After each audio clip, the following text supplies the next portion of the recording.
Hello everyone, welcome back to my channel इसमी Kaberi Bora. Guys, ये series आप लोग फेसबुक पर देख सकती है। सो चलिए आज का एपिसोड 3 शुरू करती हूँ। स्टार्टिंग में सेरेना और पाउली को दिखाई जाती है।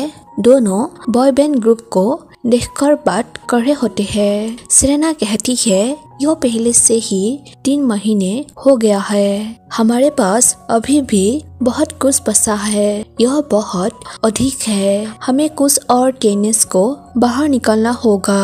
पाउली कहता है यह शर्म की बात है। वे सभी प्यारे और दृढ़ निश्चयी है। मैं उनमें से किसी को निकलना नहीं चाहता। सेरेना कहती है कोई फायदा नहीं है। यह ना भूले कि हम क्या करने की कोशिश कर रहे हैं। पाउली कहता है आप उनके प्रति नरम नहीं हो सकते। मुझे बस यही लगता है कि यह मुश्किल है। बस इतना ही। जितना अधिक समय हम एक साथ बिताते हैं उतना अधिक उनमें जुड़ता हूँ।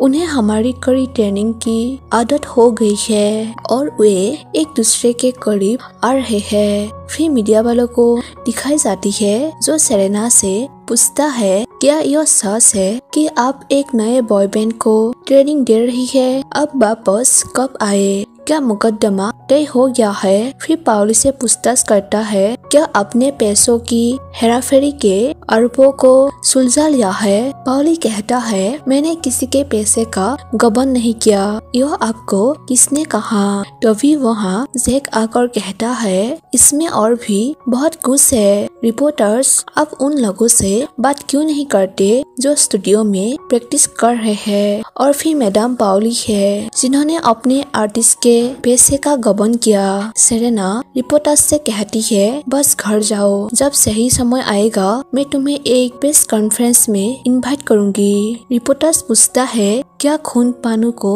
पता है कि तुम वापस आ गए हो? क्या वो इस प्रोजेक्ट में शामिल है? अभी हमें एक फ्लैशबैक दिखाई जाती है 5 साल पहले की, जहां सेरेना अपने हस्बैंड को डाइवोर्स पेपर देते हुए कहती है मैंने उन्हें पहले ही साइन कर लिया है। उन्हें केवल तुम्हारे साइन की आवश्यकता है। खून फानू कहता है मैं उन पर साइन नहीं करूँगा। सेरेना कहती है अब और समय बर्बाद ना करे, मैं तुम्हें वैसे भी सो रहा हूँ। फानू कहता है समय तुम्हारे लिए समय से ज्यादा इम्पोर्टेंट कुछ नहीं है। सेरेना कहती है हम इस बारे में कई बार बात कर चुके हैं। एक मैं और एक तू, हम साथ रहेंगे तो बस लड़ते रहेंगे। चलो अपने रास्ते चलते हैं और अपना काम करते हैं। अब आपको अपने आप को मजबूर करने की जरूरत नहीं है। आपको वो नहीं करना है जो आप नहीं करना चाहते हैं। फानू पूछता है तुम जा रहे हो चाहे कुछ भी हो, है ना? सेरेना कहती है मुझे हमारे साथ रहने का कोई रास्ता नहीं दिख रहा है। फानू कहता है ठीक है तुम जा सकते हो लेकिन स्टारडम सब मेरा है। सेरेना कहती है लेकिन मैंने इसे अपने हाथों से बनाया है। फानू कहता है लेकिन मेरे बिना स्टारडम बस नहीं पाता। अब तुम्हारे लिए यह सब जीतने का कोई रास्ता नहीं है। अगर तुम मुझे छोड़ देते हो तो तुम्हें फिर से शुरुआत करने का मौका नहीं मिलेगा। सेरेना कहती है बस उन पर साइन करो। फिर हमें मैडम पाउली को दिखाई जाते हैं। उसे सेरेना कहती है अब कोई न्यू स्टार मेकर्स है? पाउली कहता है नहीं, किसी के पास आप जैसी इंसाइट या तरीके नहीं हैं। बस मेरी मदद करो। एक स्टार जिसे मैंने मैनेज किया। मेरा कॉन्ट्रैक्ट तोड़ा और मुझ पर डैमेज का मुकदमा किया। पैसा खोना इतना बुरा नहीं है लेकिन चोट बहुत बुरी है। मुझे अपनी रेपुटेशन को रिडेम करना है और पे बैंक प्राप्त करना है। सेरेना कहती है क्या तुमने न्यूज के बारे में नहीं सुना? मेरी स्थिति तुमसे अलग नहीं है। पाउली कहता है इसलिए हमें साथ काम करना होगा। सेरेना कहती है नहीं, मैंने एक व्यक्ति को इतना दिल, समय और सब कुछ देकर समाप्त कर दिया है। मेरे लिए सब कुछ बहुत समय पहले खत्म हो गया था। यह केवल अतीत की स्मृति थी। पाउली कहता है मैं अपने सितारों को सपने देखने के लिए कहता हूँ और कोशिश करते रहने के लिए। अब आप मुझे बता रहे हैं कि यह सही नहीं है। क्या आपने पहले ही हार मान ली है? सेरेना कहती है, हाँ मैंने हार मान ली है। पाउली कहता है, मैं एक के लिए हार नहीं मानूंगा। फिर पाउली उसे मनाने के लिए कोशिश करता है। सेरेना कहती है, बॉय बैंड के लिए 6 मेंबर होना चाहिए। तुम्हें पता है कि यह एक सोलो आर्टिस्ट को ट्रेनिंग करने से 100 गुना मुश्किल है ना? फिर इसके साथ क्यों जाना? पाउली कहता है, मुझे आप पर विश्वास है। मेरा मानना है कि थाई बच्चों में पावर है। अगर उन्हें टैलेंटेड लोगों से अपॉर्चुनिटी और सपोर्ट दिया जाता है, वे इसे कर सकते हैं। मैं बस इसे होते देखना चाहता हूँ, बस इतना ही। और मैं खुद को साबित करना चाहता हूँ कि मैं यह कर सकता हूँ और मैं इसे अच्छी तरह से कर सकता हूँ, जैसे न्यूज़ में नहीं। सेरेना कहती है, ठीक है तो जाओ उन्हें ढूंढो। सिर्फ से नहीं, मुझे 100 चाहिए। इससे पहले कि मैं आपको बता सकूं, मुझे उन्हें देखने की जरूरत है। अगर हम वास्तव में उन 6 लोगों को ढूंढ सकते हैं। पाउली कहता है, 100? हाँ मैं करूँगा। यहीं पर फ्लैशबैक खत्म हो जाती है। जेफ पूछता है, स्टेला कोई डांस में इतने अच्छे क्यों हैं? अटम कहता है, स्टेला गर्ल ग्रुप का गठन 2020 से हुआ था। सभी मेंबर ने ट्रेनिंग तब शुरू किया जब वे 3 साल से कम उम्र के थे, खासकर रिसा। जेफ पूछता है, तुम्हें यह कैसे पता चला? अटम कहता है, मुझे रिसर्च करना पसंद है। जेफ पूछता है, और क्या तुम आज सुबह की लड़ाई के बारे में जानते हो? अटम कहता है, मैं दूसरे लोगों के मामलों में दखल देना पसंद नहीं करता। तभी वहीं स्टेला गर्ल ग्रुप आती है और रिसा अटम से पूछती है, भाई बास्केटबॉल खेलना चाहते हो? क्या तुम्हें पता है कैसे खेलना है? जब उनसे कहता है, क्या तुम्हें यकीन है मैं लेजेंडरी MVP हूँ? फिर बास्केटबॉल के सीन दिखाई जाती है जहाँ स्टेला गर्ल ग्रुप के सामने वे लोग अच्छे से खेल नहीं पाते हैं। फिर हमें जुजू को दिखाई जाते हैं जो रेस्ट रूम में सोच रहे होते हैं उस बारे में जहाँ सेरेना जैक को बॉयबैंड से निकाल दिया था। तभी वहीं टॉप फोन में अपने बहन के साथ बात कर रहे होते हैं कि इतना मत सोचो, बस हर दिन कड़ी मेहनत करता हूँ। वो हमें सैटरडे और संडे की छुट्टी देती है। सिर्फ ट्रेनिंग पर फोकस कर रहा हूँ। चिंता मत करो, मेरे पास अभी भी काफी है। मैं पैसों का कम इस्तेमाल करता हूँ। माँ से कहना जिद्दी मत बनो। अगर डॉक्टर उसे मेडिसिन लेने के लिए कहता है, उसे ले जाओ, ठीक है? मुझे पता है, मुझे भी सच में तुम्हारी याद आती है। ऐसे बात करने के बाद वो कॉल काट देता है। जुजू उससे पूछता है, अपनी गर्लफ्रेंड से बात कर रहे हो? तुम्हारा आवाज बहुत स्वीट थी। तब कहता है, नहीं मेरी छोटी बहन। जुजू पूछता है, तुम्हारी एक बहन है? तब कहता है, हाँ वो क्लास 8 में है। वो मेरी माँ के साथ खून कैन में रहती है। जुजू पूछता है, तुम्हारे डैड के बारे में क्या? तभी तब कुछ नहीं कहता है। जुजू कहता है, मैं भी अपने डैड के साथ रहता हूँ, केवल हम दोनों। तो क्या तुम्हें अपना खुद का पैसा कमाना है? तब कहता है, हाँ जब मैं बच्चा था तब से काम कर रहा हूँ। जुजू कहता है, तुम अच्छे हो। मुझे अभी भी अपने डैड से पैसे मांगने पड़ते हैं। वो मुझे काम नहीं करने देंगे। वो चाहता है कि मैं पढ़ाई पर ध्यान दूँ। तब पूछता है, उसे तुम्हारे यहाँ आने में कोई आपत्ति नहीं है? जुजू कहता है, यह अभी भी टीम ब्रेक है। तब कहता है, क्या तुम उन स्टेप को कर सकते हो जो ट्रेनिंग में आज सिखाया है? जुजू कहता है, अभी तक नहीं, मैं अभी भी कंफ्यूज में हूँ। तब पूछता है, तुम जानते हो क्यों? जुजू पूछता है, क्यों? तब कहता है, क्योंकि तुम गलत तरीके से गिनती कर रहे हो। तब उसे क्लैपिंग करके दिखाते हैं। तभी क्लैपिंग की तरह अंदर से आवाज आते हैं और दोनों रुक जाते हैं। अंदर से जेफ बाहर आकर पूछता है, क्या कुछ समझ में आया? दोनों वहाँ से चले जाते हैं। पाउली सेरेना से कहता है, मैं उन रिपोर्टर्स से पहले ही बात कर चुका हूँ जिन्हें मैं जानता हूँ और उनसे सब कुछ ठीक करने को कहा है। हम मेन मीडिया चैनल को ठीक कर सकते हैं, लेकिन ऑनलाइन एंटरटेनमेंट साइट को कंटेंट करना रियली में हार्ड है। सेना कहती है उन्हें जाने दो, वो थोड़ी देर बाद इंटरेस्ट नहीं रखेंगे। पाउली कहता है मुझे डर है कि जब हम लड़कों के लिए डिब्यूट करेंगे तो इसका असर पड़ेगा। सेना कहती है तब तक वे सब भूल चुके होंगे। पाउली कहता है लेकिन मैं यह खबर पहले ही दे चुका हूँ, अगर कोई नहीं रुकता है उन्हें कोर्ट ऑर्डर मिलेगा और हम केवल एक के लिए केस लेंगे। फिर सेरेना ट्रेनिस से कहती है अफवाह पर कौन विश्वास करता है, मुझ पर विश्वास मत करो। यदि आप वापस लेना चाहते हैं तो प्लीज अपने लिए मत सोचो, ठीक है। तो चलिए क्लास जारी रखते हैं। फिर हमें सान और टर्टल को दिखाए जाते हैं। सान पूछता है तुम क्या सोचते हो?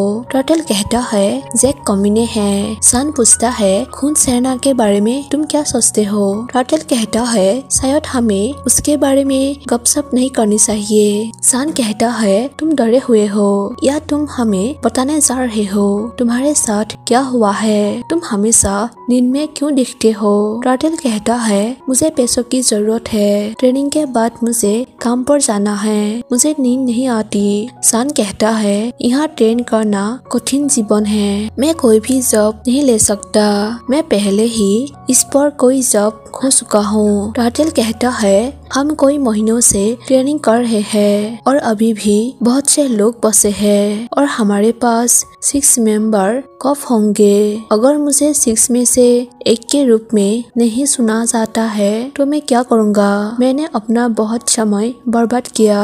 सान कहता है मैं बहुत तंग आ गया हूँ, मैं सिर्फ इतना चाहता हूँ कि वो जल्दी से फैसला करे। उन्हें ट्रेनिंग देने की क्या बात है? हारने वालों के लिए चाहे वो 3 महीने का हो या 3 साल का, अगर वे इसे नहीं प्राप्त करते हैं तो वे इसे प्राप्त नहीं करते हैं। उतने में टॉप और जेफ वहीं से गुजरते हैं। वे देखकर सान आवाज लगाते हैं। सान पूछता है कहाँ थे? जेफ कहता है मैं वाटर खरीद रहा था। सान फ्राइड बनाना दिखाते हुए कहता है यह बहुत स्वादिष्ट है, 1 बाइट ले लो। जेफ लेने से मना करते हैं। टर्टल जेफ से कहता है जेफ मुझे तुमसे कुछ पूछने दो, जब तुम अपने स्किल्स का प्रैक्टिस करते हो तो तुम्हें अपनी उंगली क्यों दिखानी पड़ती है? जेफ कहता है यह एक तकनीक है, मैं अपनी उंगली को जितना ऊपर उठाऊंगा मेरी आवाज जितनी ऊंची होगी। सान पूछता है क्या इस तरह वे तुम्हें गाना सिखाते हैं कि तुम कहाँ से हो? जेफ कहता है नहीं, मैं अपना काम खुद करता हूँ। सान तब से पूछता है क्या तुम दोनों सेम होम टाउन से हो? तब कहता है नहीं, मैं खूनकेन से हूँ, जेफ रोयरेट से है। टर्टल कहता है सान क्या तुम नहीं जानते हर इंसान अलग होता है? सान तब से कहता है सॉरी, क्या वो सही है? मैं तुम्हें धमकाने की कोशिश नहीं कर रहा हूँ। फिर हमें रात में रियो अकेले प्रैक्टिस करते हुए दिखाई जाते हैं। मॉर्निंग की सीन दिखाई जाती है जहाँ जूजू और रियो एक साथ होते हैं। जूजू पूछता है रियो तुम ठीक हो? तुम थोड़े थके हुए लग रहे हो। रियो कहता है हाँ मैं थक गया हूँ। जूजू कहता है अगर तुम्हें बात करने की जरूरत है तो मैं यहाँ हूँ। रियो कहता है मैं थोड़ा तनाव में हूँ, मुझे डर है कि मैं वो नहीं कर सकता जो मेरे फैन मुझसे करने की उम्मीद कर रहे हैं। सच कहूँ तो पीमंस नहीं चाहता है कि मैं यहाँ रहूँ, मैं वो हूँ जिसने ऐसा करने का फैसला किया है। साथ ही मुझे खून सेरना चाहिए मेरी प्रतिभा के कारण मुझे सुनने के लिए, इसलिए नहीं कि मेरे कोई फैन है। जूजू कहता है मुझे लगता है कि खून सेरेना पहले से ही ऐसा कर रही है। जब तुम ट्रेनिंग पर होते हो तो तुम्हें किसी और चीज के बारे में सोचने की जरूरत नहीं होती है, बस अपना बेस्ट करो और यही काफी है। लड़ते रहो, तनाव मत लो, ठीक है। फिर हमें स्टूडियो की सीन दिखाई जाती है जहाँ सान और टर्टल साथ डांस करते हैं। सान से योग पूछता है तुमने कब प्रैक्टिस किया? सान कहता है यह एक पुराना सॉन्ग है जिसे हमने बहुत समय पहले लिखा था। हम एक बॉयबैंड में थे लेकिन हमने यहाँ आने का फैसला किया। तभी टर्टल रेस्ट रूम सान को कहते हुए जाते हैं। सान योग से कहता है उसे देखो, उसे सब कुछ बताना पड़ता है, यहाँ तक कि टॉयलेट भी जाते समय। योग फिर पूछता है उसको क्या हुआ है, क्या तुम नाराज हो? सान कहता है नहीं, लेकिन यो अजीब लगता है, यह स्कूल नहीं है, मैं जहाँ भी जाऊँ उसे हर जगह मेरे साथ रहने की जरूरत नहीं है। यो कहता है मुझे पता है कि वो तुमसे प्यार करता है। सान कहता है हाँ, वो हमेशा मेरा पीछा कर रहा है, मैंने उसे नहीं बताया कि मैं यहाँ ऑडिशन दे रहा हूँ, उसने मेरा पीछा किया। योग पूछता है क्या तुम क्लोज फ्रेंड नहीं हो? सान कहता है दोस्त तो दोस्त होते हैं, लेकिन यह कंपटीशन है, मैं इस तरह हर समय किसी की मदद नहीं कर सकता। फिर टाइगर और केन के बारे में सान पूछता है क्या तुम्हें लगता है उन दोनों में कुछ है? यो कहता है तुम्हारा क्या मतलब है जैसे वे एक साथ है? शायद क्योंकि वे बहुत अच्छे दिखते हैं। सान कहता है मुझे लगता है कि उनका सिंगिंग ऐसा है और वे डांस नहीं कर सकते, वे दोनों भी नहीं कर सकते, मतलब जुजू और रियू। योग पूछता है तो तुम्हें क्या लगता है कि तुम्हें और मुझे छोड़कर किसे सुना जाएगा? तुम क्या करने के बारे में सोच रहे हो? सान कहता है बस जीतते रहो। हमें टाइगर को दिखाए जाते हैं उसे कोई रेस्ट रूम में बाहर से लॉक कर देता है। दूसरे तरफ स्टूडियो में स्ट्रेचिंग करते टाइम जेफ के बैग से आए बैड स्मेल के कारण सब बाहर चले जाते हैं। जुजू कहता है ये किसने किया? यह बहुत बार हो चुका है, यह मजाक नहीं है। जो भी हो, तुम्हें लगता है कि तुम दूसरों को धमका सकते हो और इस गेम को जीत सकते हो? जुजू जेफ से कहता है इसने यह तुम्हारे बैग पर रखा है, क्या तुम नाराज नहीं हो? जेफ कहता है रहने भी दो, नाराज होने का कोई मतलब नहीं है, शायद मजाक करने वाले मुझे पसंद करते हैं। जुजू कहता है उनके पास एक इशू है, बस इंतजार करो, मैं ढूंढ लूंगा वे कौन है। रियू कहता है चलो इसे भूल जाओ, तुम वैसे भी पास होने वाले हो, कोई भी तुम पर ऐसा कुछ खींचने की हिम्मत नहीं करेगा। जुजू कहता है मुझे नहीं पता, दोस्त बनने के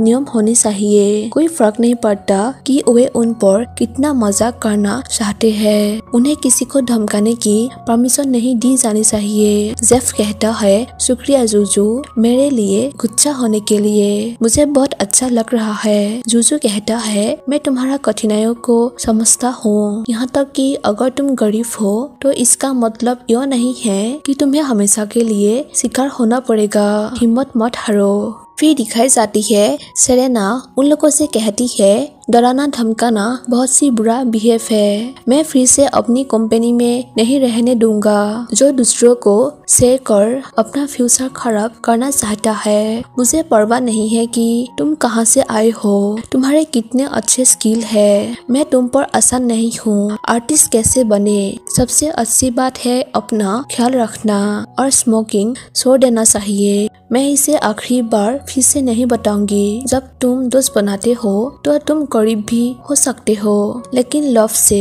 रिलेटेड नहीं रख सकते।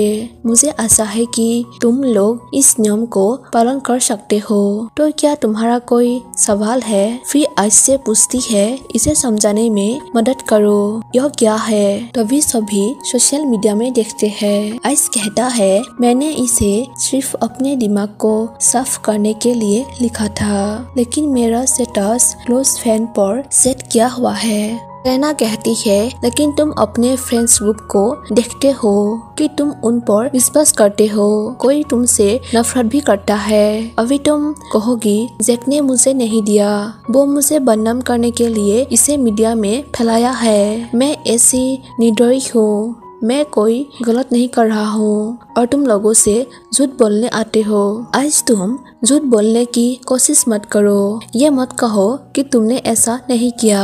आइस कहता है लेकिन मेरा ऐसा मतलब नहीं था, मुझे लगता है कि इसे कोई नहीं देखेगा, मैं सिर्फ कंफर्ट जोन चाहता हूँ, मैंने हर रोज इसका प्रैक्टिस तब तक किया है जब तक कि बहुत दबाव ना हो। सेरेना कहती है मुझे लगता है कि यह तुम्हारा सबक है, इस दुनिया में कोई सीक्रेट नहीं है, खासकर सोशल मीडिया की दुनिया में। एक तरीका है कि तुम बॉय बैंड आर्टिस्ट बन जाओ, बस यह इस तरह खत्म हो सकता है। आइस कहता है मुझे माफ कर दीजिए, मुझे इसे और समझाने दो। सेना कहती है इसे अब और मत समझाओ, तुम्हें अपने दोस्त से बेहतर तरीके से माफी मांगनी चाहिए। आइस सभी से माफी मांगता है। सीन चेंज होती है।